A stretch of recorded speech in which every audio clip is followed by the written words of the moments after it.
Well, Karen and Abner, the mission and the purpose of this trip was to hand deliver these shoes to Guatemalan children and families. But the kids who received the shoes weren't the only ones that were impacted. The adults on the trip said that they had never traveled across the country on a mission trip with so many children before, and the kids say that this won't be the last time they go on a trip like this one. Take a look.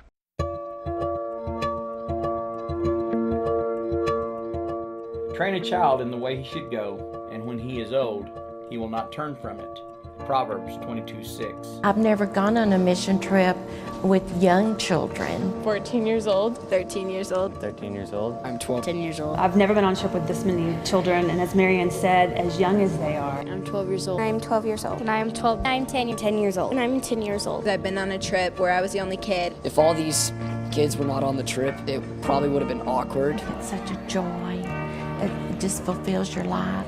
And I want them to know that same joy. For 4 trip goers, this was a family affair. The Goforths brought along every member of their family. The Wilsons had everyone but their 7-year-old twins, and there was this mother-daughter team of Marla and Madeline. And Tracy got to experience this trip with her 3 daughters. My favorite memory was when we were playing over-under, and the parents were sitting down their babies to play over-under. I've watched them just blossom. I've watched them to go from being shy and not knowing how to put shoes on to just every time I look around, they're in the floor putting shoes on.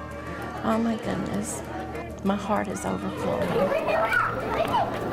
My favorite memory was giving the kids the shoes. Giving all the little kids shoes. Putting the shoes on the little kids. We would wash the little kids' feet. They would just smile. And they would go tell all their friends how happy they were. Seeing the joy and happiness on their faces and seeing how happy they were. It was very fun. For these kids to be able to come and share what they have and to see what others don't have.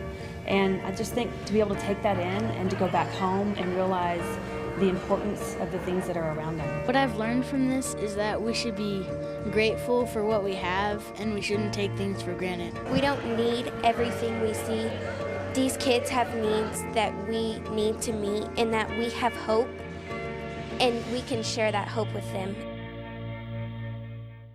For pictures from the trip, you can log on to kcbd.com and also tune in every single day this week at 10 as we continue our series. Karen and Abner.